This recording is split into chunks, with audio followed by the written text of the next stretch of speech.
apparently the place we go is different. Okay, here we go. Alright, here we go. So I've just seen your set at the Enemy stage and it was really, really good. There was loads of people there for the opening stand. And how did you guys find it?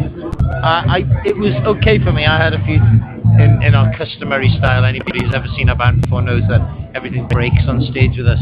Partly because our equipment is so poorly maintained, but also because we're cursed. Have you ever seen that film, The Mummy? Yes. Well, in The Mummy 12, we actually break into an ancient Egyptian tomb, and we don't just accidentally we don't just disturb a mummy, but we like knock over all of his yogurt drinks, and it's really bad. But anyway, we've been so badly cursed that everything breaks. But apart from that, it was a good show, and there were a few people in the crowd who looked very excited. Some people looked like they didn't know what was going on, and a couple of guys shirtless with sunglasses on left, which I take as the ultimate vindication that we were doing something good. Yeah. And so they had to get out for COVID and Cambia really early. Lots of hair. Yeah. To get ready for it. Yeah. So what is your favourite festival moment so far in the history of festivals that you've been to? Clean toilets. Clean toilets with a door, a locked hand soap, and you like a toilet, didn't you? My favourite festival moment is either playing festivals in Australia as the sun is going down over the outback, nice, yeah. or just all tomorrow's parties in general, which they're fantastic festivals. It shouldn't so much be the model for the festivals as much as the legal stipulation for the festivals, and there should be a place where everybody can go and have a shower. Yeah. And I'm a fan of 18. And every fourth man has a beard and is a maths student. That's very true. And they wear flannel shirts. And they go, well, actually, I prefer the first album. And they might have a little tattoo going up their neck. Yeah, just a little one. Job stopper. Yeah, job stopper, as we call it. Yeah. And you guys released one of my favourite records this year so far. Plot Against Consent. How was the recording process for that? Bloody ages ago, wasn't it? Yeah, it was. It seems like ages ago to us. It was fun, but it seems like another lifetime ago to us. Like we're gonna try and write and record another album in about the next 2 months, just for the fun of it.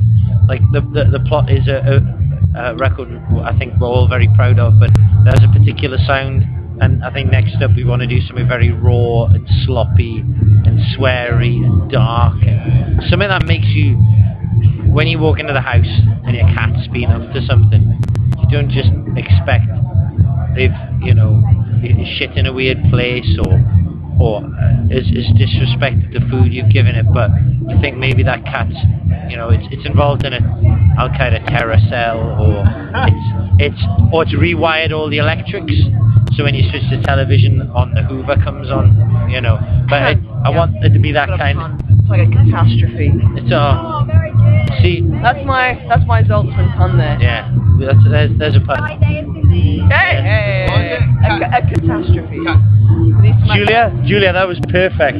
Hey, Jack. We're on a pun run. We're on a pun run. Fake applause. No, we're on a pun run. You gotta get another pun in. Catastrophe, perfect. I don't really feel like. Yeah, you don't really. Come on. It's very difficult to feline tube ball, though, isn't it? Yeah. Sorry, I'm gonna let the side down. Yeah. Come on, you're stealing my one. Yeah, that's the other cat word, isn't it? Why don't you just furk off? Furk off. Yeah. Yeah. And then what's the worst The worst festival. I had a hot dog with Wi-Fi.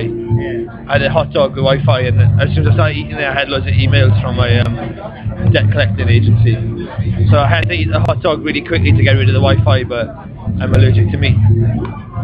So I don't know why I bought it in the first place, but that was bad. My worst festival moment was being on stage an hour and a half ago and turning to my right and seeing that Jim, who plays guitar in a band, was wearing a hat.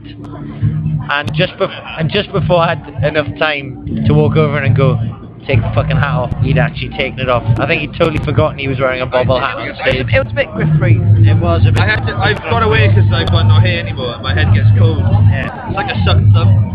So I had to put a hat on it but I'm sorry about that, guys. It's fine. It's fine. Yeah. And you started writing a new album. Yeah, and it's all downloading it at the moment. It's all going. We send off the song. Thing is, Jim's not doing that well because he's still on dial-up. Yeah. He's on dial-up internet, so he's. I got a dot matrix printer and I've just got it. Jim. I do. That's what you just said. Jim lives in the valley. Yeah. Think of the internet as a new car. Sometimes I can't text you back because I've got no call in my phone. But. You got anything else? That was good. I like the You like the bullshit? Yeah. Well.